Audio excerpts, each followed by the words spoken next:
Hello, everyone, and welcome back to Let's Play Final Fantasy VII. Don't you wish that you could play with me? Yeah. Hello, everyone, and welcome back to Costa Del Sol. Now we're going to explore this town properly, because last time we did not do so. I was trying to find a save point up in here, and I went outside. I did make sure that none of the cutscenes or any scenes that we're about to see here in this town were messed up by the fact that I went outside, and they were not. So we are leaving off exactly where I left off last time. So let's talk to this Beezy, who looks like like a question place where you can get directions. Yeah, I'm not that bored. Isn't that good? You're just expecting too much. What's the other answer? Wait, here you are, the Costa del Sol tourist information guide. That's what I thought, a tourist guide. Where's the inn? I recommend the resort located on the outskirts of the city. Why does she say the outskirts of the city? Literally, it's in the inskirts. It's not on the outskirts. If you're looking for souvenirs, we recommend Butch's. Could you point me in the direction of Butch's? Also, can you show me around town? I'm going to get my guidebook. It says Costa del Sol is a great way to the west. This is a prominent and renowned resort. This is what changes. Come on, I don't care about that. If you want a good time, go to the beach. There are lots of beautiful women. And that's exactly what I intend to do. Wait. I am super rich. You want to go to the beach? You can't tell just by looking. But I'll tell you just in case. After relaxing in Costa del Sol, stop by the Gold Saucer. It's a rich and exciting place to play. Head south to the Gold Saucer and you'll find casinos and amusement park. Sounds fucking awesome, but if you're planning to walk, you'll have to cross mountains and valleys. I wouldn't recommend it. But if you're on vacation, you should go there at least once. Don't worry, we are going to the Gold Saucer. You can count on that shit. Okay, so first house you might notice is this one right here. Now this is actually a vacant villa, is what it's known as. And this dude over here sleeping on the bed will actually offer to sell you this villa if you talk to him. The problem is, it costs 300,000 gil. And if you'll notice, I only have 14,000 gil. So I don't exactly have enough money for that. Now, my suspicion is that if you talk to him now, you kind of ruin your chances on buying it later. So I don't recommend talking to him now. Now, I'm not 100% sure on that. If anybody's watching this knows for sure, leave it in the comments. But I was tipped off by my coworker who plays this game, or thinks he knows this game a lot, that there might be a thing about... Wait, hold on. What? Okay. I didn't even remember that guy being there telling me that these items are free. Well, whether they're free or not, I'm taking them. Fire ring, that's a very useful item. Anyway, so yeah, if anybody knows whether this villa is... Like, I can't buy this villa if I go talk to this guy right now. But all he tells you is that you don't have enough money right now. I recommend coming back here when you do have enough money to buy it. It really doesn't mean a goddamn thing. I always thought it meant something if you bought that place. And I thought maybe if you could buy this place, you could buy more places. No, it's the only place in the game to buy, and that's all there is to it. And there's really no purpose. Can we talk to the girl up in the window? I always used to stare at her, and I always wondered if you could talk to her, but I guess not. She's just up there teasing you in that little skimpy-ass bathing suit, little Beezy. Anyway, let's go to the bar. Maybe we can get up to the... Oh, you know what just occurred to me? She's upstairs in a bar. You know what it's all about, the Beezy's upstairs in a bar, don't you? Don't you know how old whorehouses used to work? That's exactly how it works. Okay, so this guy over here in the corner is actually the weapon shop of this town. He doesn't actually sell any weapons, but he does have some decent, what are these things called? Armor slots? Whatever. Yeah, that's cool. So... Oh, wow. I didn't realize that the Platinum Bangle had weaker defense. I think the Platinum Bangle actually has good magic defense. I'm going to buy one. Oh, it has double the AP growth. Oh, that's very nice, actually. I'm going to buy one. In fact, I'm going to buy two. Just so I have them. I'm actually not going to equip them right now.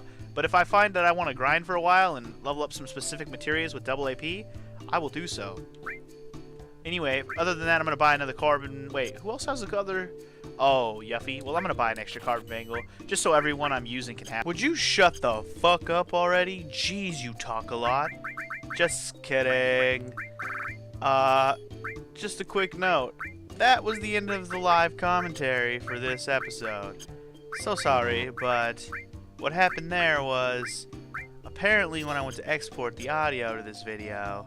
Son of a bitch didn't export the entire thing, and then I went on to record 2 more episodes of this and didn't realize that the whole thing didn't export. It only exported like the first 4 minutes of the video, or 5 almost. So yeah, the rest of this episode, sadly enough, is going to be post-commentated. So I'm just going to go ahead and watch the episode just like you, and comment on things as we go. Basically, I spent the rest of this time, exploring the rest of the town. Oh yeah, the BZ behind the bar is like the same BZ that was up in the window. I don't know if I pointed that out in my commentary originally, but that's definitely the same looking BZ for sure. And right here I'm trying to talk to the waitress, and that bitch won't talk to me. She thinks she's better than me. You think you're better than me? That's what I thought. And look, she has like a isoke. She has like a Russian accent. And these guys over here talking about snowboarding and shit. It's like, then what the hell are you doing in a surf town, bro? Get back to your snowboard town. We'll be seeing some snowboarding later in the game for those of you who are not familiar. Anywho, yeah, I'm still not happy that this happened, but whatever. I'm not really over it, but I'm over it in the sense that I could have just re-recorded the whole thing with live commentary, but I decided that for continuity's sake, the fact that I recorded 2 more episodes already, I should keep the footage. So since I have played this game before, I don't feel too bad about doing post commentary. So anyway, I believe this is the part where I decided that fuck that ball, and then I also decided that I was gonna talk to the other kid real quick, and then I was like, you know what I think? Fuck that ball, and then fuck that ball, and then fuck your shit, and then fuck that ball again. You don't want to play that. You don't want to play that. I was like, homie, don't play that. I don't know. Something got into me there, and I was just like, what? You gonna kick the ball without me? And I think right there I was pointing out how Red 13 usually sits right there and plays ball with them. Anyway, then I went into this house, and lo and behold, there's a guy we recognized, the red-headed man from Sector 7 slums. It's our old friend, Johnny. Here's Johnny. And so yeah, he talks about how we're freaking murderers who are in Soldier. And I'm like, who the fuck are you again? Talking shit on me. I'd have smacked the little red-headed bitch around. This Ron Weasley looking motherfucker. Wish he never talked shit on me. And then he apologizes on the way out. Yeah, whatever, bro. You apologize as I walk away. Don't even turn around and look at me. I'm gonna go in the bathroom and bang your girl. Just kidding. Just kidding. Yeah, right here I was like, what the hell, man? How come the bathroom door won't open? I want to see what's behind the curtain, man. For all I know, it's a dude. And then over here we point out that Yuffie is running the shop. What the hell? Yuffie, what are you doing behind the counter? Did you freaking swindle your way into this job or something? She probably stole all this materia that she's selling. Yeah. The only new materia they sell here is the seal materia. The only way to get it is to buy it, and that's the only price you're gonna ever pay for it is 3,000. So buy it now or buy it later. It's gonna be the price you pay. It's not the most useful of materials, I can tell you that much, but if we're going to master them all, we got to collect them all. And then there's Butch over here, who is the one that actually runs the shop. It's just that for some reason he let Yuffie be a part-time worker. Apparently he doesn't know much about Yuffie. And then last but not least, there's this last shop over here that's actually the item shop. And it sells, you know, your useful, useless array of items that I didn't buy any of because I didn't really need them. And I dilly-dallied a little bit longer. I think I even went back into the inn, which I showed in the last episode. Show Bears over here, still talking to himself in the mirror, which is freaking amazing, by the way. I still can't believe that I discovered that. I can't believe I never saw that before. I guess I just always have Barrett in my party. Oh, and I also discovered he says a few extra lines here. Yeah, he said he's going to wear that outfit when he goes to see Marlene. Wow. Just wow. All I can do is exclaim, wow. So, anywho, finally it was time to head to the beach. I feel like I'm telling a story in past tense almost because I did this already. So you go to the beach looking for Tifa, and she's not even in her freaking bathing suit like you would hope. And then, lo and behold, who you see sitting over there surrounded by 3 half-naked beezies? Hojo, Mojo, Jojo. Just chilling in his lab coat on the beach, you know. Oh yeah, and I was pointing out right here that whatever decision you make right there actually affects affection points. So if you want the better one, choose Hojo. If you choose the girl in the bikini, it makes the girls feel insignificant because they're not in bikinis and they should be. But, oh yeah, and I decided I was going to talk to these guys over here real quick. They're over here staring at chicks, but none of the chicks are digging them. They're all digging on this lab coat guy, which I always found to be kind of strange. But, you know, chicks dig nerds. What are you going to do? What are you going to do? Yeah, and I talked to him twice because I'm stupid. And then I was going to try to go swimming, and then I realized you can't really go swimming, and you can, like, hide off screen, which, that's kind of funny. You can run in the water, as you can tell, but you can't really swim, which I originally thought you could. Maybe it's just cut off and you can't see it. I don't remember. All I know is you can't see, and that's all there is to it. And I dilly-dallied around long enough. Let's just go and talk to Hojo. Yeah, we know it's Hojo. Let's not accuse. Let's just say, what's up, Hojo? Beezy's buzz off. I'm trying to talk to Hojo here. Anyway, this motherfucker's over here said he's working on his tan in his lab coat. Not that I want to see him without his lab coat, but seriously, how you gonna be working on your tan in a lab coat? Motherfucker. Oh, my bad. I gave it away, but that's when he said he was getting a tan. I thought he already said it. I wasn't paying attention to the dialogue. But of course you were, because, you know, you're the viewer. You were reading along, weren't you? Weren't you? You were, weren't you? So Hojo is accusing us of seeing Sephiroth, and we're like, yeah, I think we saw him. And Hojo's like, yeah, aw yeah. And then he starts doing his little crazy shaking laugh that makes me even more creeped out by him. And he's sitting here thinking about some crazy hypothesis he has about Sephiroth and other things. Just thinking ahead in the plot makes me realize how ridiculous this story really is. Like, the overlying cloud background story is just so ridiculous. Like, it's shrouded in so much mystery from the story they told earlier on with Sephiroth. Like the whole background story Cloud told back in Calm about him and Sephiroth, and how there's like so many unknowns and things like that that we really don't know about still. I mean, we get all the holes filled in by the end of this game, but seriously, it doesn't make it really any that much clearer. It's still a weird-ass story. So anyway, now he's talking to Eris, who he's like, oh, you're an ancient, right? Like he doesn't recognize the two species he tried to make fuck and make babies to last forever, or whatever the hell he was trying to do with Red 13 and Eris. I don't know. And then he mumbles and gives us a clue to head west. So I guess we must head west. It really is our only option. And you'll find when we get out to the world map, we won't really have another option. West will really be the only way to go. And thus ends our conversation with Hojo and our business here in Costa del Sol. So before I left, I went and headed back to the inn, took a little nappy poo because I want to make sure everything was healed up. And then, oh wait, I wanted to make sure Parrot was still there, and he is. And then I went ahead and took my nap at the inn and got ready for the journey ahead. And the journey will be filled with champagne wishes and caviar dreams. Or neither. Mostly neither. And I still can't get rid of this goddamn cough when I try to record, I swear. Coughing makes me want to record. Wait, strike that, reverse it. Recording makes me want to cough. That's what I tried to say, and now I'm dyslexic, so fuck it. Fuck it all. Just all fuck it. So yeah, here we go, to the west, or west-ish.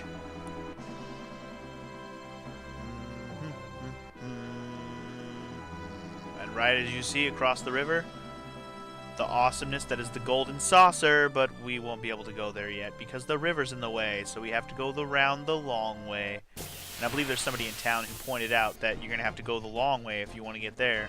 So, he wasn't wrong. We're going the long way. Now we stare straight at one of the more interesting enemies in the game. What I commonly refer to as the Matryoshka egg. What is he called? The Grangalan? You know, something like that. It's basically Matryoshka eggs where there's smaller eggs inside of the bigger eggs. And one of the more annoying enemies, but also one of the more quirky enemies. Final Fantasy always seems to have enemies that like to multiply, so this is just a good example of that. The smaller ones obviously have less HP. You can tell the fact that I'm killing them in one hit.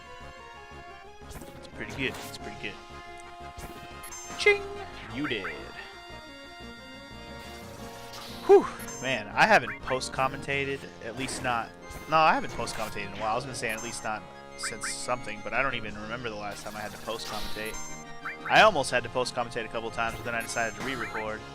This could have been one of those, but I decided against it only because, like I said, I played this before, so... It's not such a big deal, and maybe it'll serve me good to just kind of post-commentate in a couple of these, just so I can be like, here's what I was doing, so I don't have to ramble on about what the hell I'm doing currently. If I had something else to talk about, I would, but then it would throw you away from this Let's Play, and it'd be out of context, so when next time, someone comes to this video later, and they'll be like, hey, what the hell are you talking about? That's something that's going on in your life now. We don't care. We don't care. Unless you got a story about your life, don't talk about stuff that's happening now. You'll just date the episode, and we don't want that. Anyway, so there's this old dude chilling on the path over here. By the way, I think I pointed out that it looked like a cave, but it's really a mountain path that leads into the mountains. And the old man points out that there's a guy in a black cloak who pushed, or I don't know if he said he pushed him, but he went right by him without saying anything. And here we are, following the path that Sephiroth has apparently walked. Maybe we can catch up with him. If we keep running into random battles, we'll never catch up with him. Okay, so our first look at some enemies in this area. Get a good look at them, because we're going to see a whole fucking ton more of them between this episode and the next. Those little mushroom bastards are really irritating. The only upside is they have little HP. The downside is they're little fucking irritating little bitches. They like to shoot those little blue lasers at you, and I'm pretty sure if you hit you, they can inflict slow upon you, so your ATB bar will fill up slowly, and that sucks balls. And I believe I discovered a little small detail that I didn't know in this battle, that you can steal from those guys and get a diamond pin, which I didn't even know you could. And I'm pretty sure at this point I'm like, whoa, they give you a diamond pin? And I'm like, what? Because my notes said nothing about this. Oh, and if you saw right there, lightning went up a level, so now I can use Bolt 2. But get a diamond pin, and I realized it's not stronger than the Magicomb. And it doesn't give me double AP like the Magicomb, so there's really no reason for me to use it at this point. Especially since it's not stronger. So, I guess I could honestly say the reason why I didn't put it in my notes is because I only put the next best weapon that I could get in my notes, to be perfectly honest. Although I didn't put, like, shops in my notes, so if the next shop I get to has a better weapon, I'll just buy it, assuming that's the next best weapon to get. I only put, like, notes where I can find the better weapons when you have to find them or steal them. Buying them is pretty much clear-cut. Next town you get to, if it has a better weapon, just buy that motherfucker.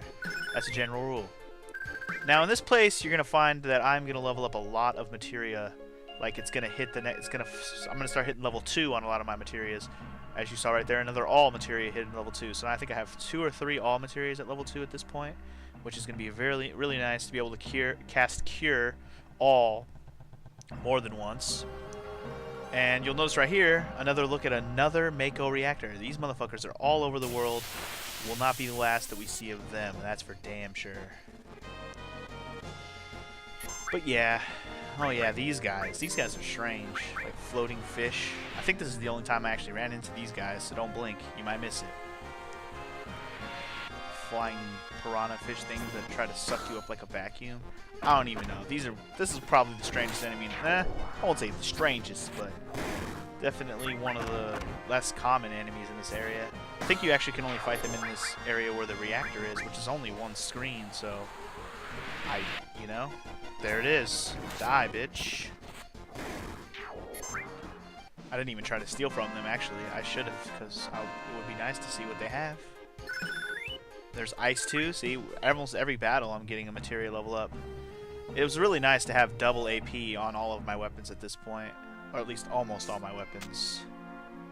This area is a one-screen area. It has a lot of detail, but there's really only one way to go. So I always thought this was a disappointing screen, because it looks like you can go about 4 different ways here, but it really only has one option. go right along the tracks. And now we cross the train tracks. I will be coming back to the save point by the end of this episode, so first what I decided to do was go explore the rest of these train tracks and get all the items that are sprawled across them before ending the episode, of course. And well, it looks like we're just hitting that 20-minute mark anyway, so that's good, that's good. So this is our first look at the big chicken. The big chicken. This, I think there are cockatrices in this game. These guys are like cockatrices, but I don't think they are cockatrices. If they are, then disregard what I'm saying right now, but because they do actually petrify you. If you didn't notice, they just hit red 13 with the petrify spell. And I think, I don't know, I can't remember these guys. I don't remember where there's cockatrices in the game, but I feel like these are not them, even though they are a big bird that petrifies you. Which is what a cockatrice is in the Final Fantasy universe, at least. I think these guys are called Kaka something. Like Cockatoo, Kaka Papa, Poopa Lapa Chapa Napa. I don't know, I'm making shit up now. And even it got covered level up, which is awesome. I don't know why that's awesome, but it is.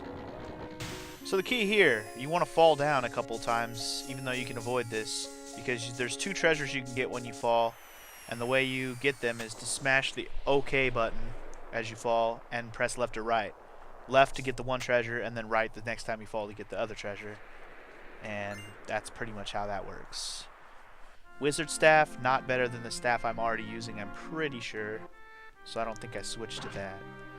W machine gun. This gun is actually the one I'll be putting on Barrett eventually, and it has double AP on it. Then we're gonna fall down the second one and go to the opposite side that we already went and get the other treasure. And then from here on out, wherever there's a rusty part of the track that falls, we will not fall, because there's no other purpose. No more treasures lie down here.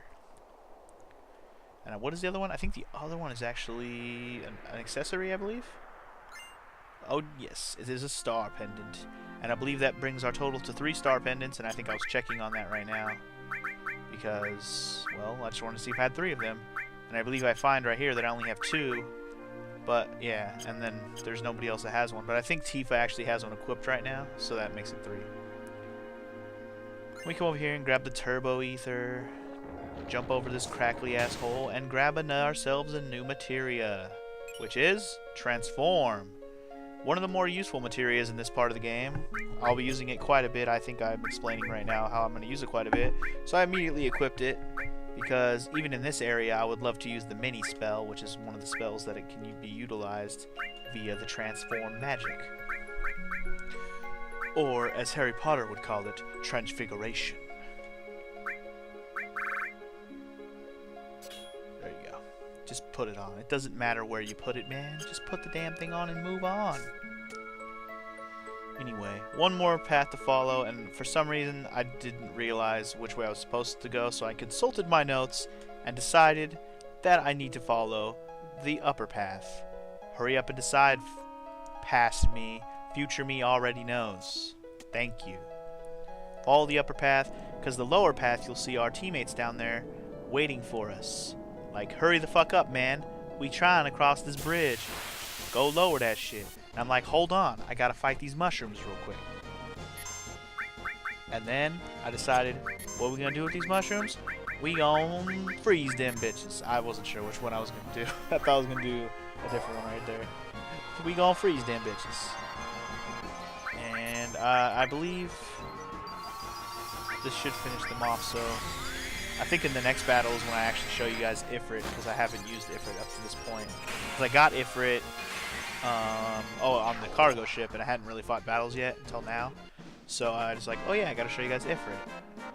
So I think in the next battle I fight, I might show Ifrit off. I'm not entirely certain. I know it comes up though. I definitely do use it in this video. Anyway, you come over here, you hit the switch inside of this little shack thingy, and that will lower the bridge. Spoiler alert, it lowers the bridge.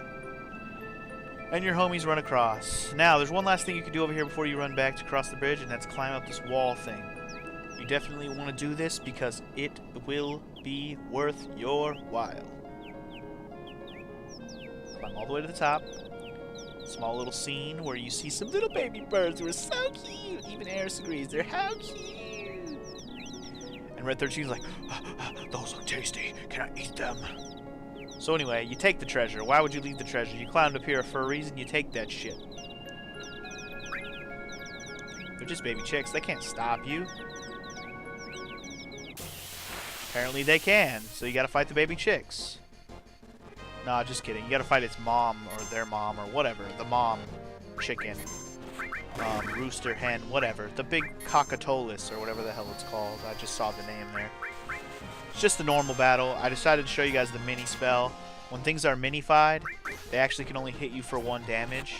Or in some small cases, they can hit you with other things, but it'll be smaller amounts of damage, obviously. But most of the time, their physical attacks will do 1. So it's really, really convenient for big enemies who hit really hard physical attacks. So you utilize mini at this point. There's a reason why they give it to you. There's a lot of big enemies in this next area. Next couple areas. And for doing that, you get 10 Phoenix Downs, which, as you know, Phoenix Downs are not the cheapest thing in the world, so it's nice to have some free Phoenix Downs. And, yeah, that's cool. And we're off to another battle. And I'm pretty sure I should have used mini here, but I think I was like, oh yeah, time to go Ifrit, and here we go. It's Ifrit time. And if I would have paid attention earlier, I actually used Sense on that big green guy. Found out that he was only weak against cold.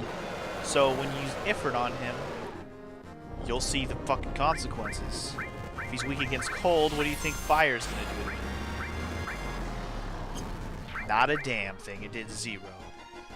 So my bitch ass was like, oh, it did 0? I'm so stupid. And I was like, well, why don't you pay attention to when you sensed him back when you first fought him, you idiot.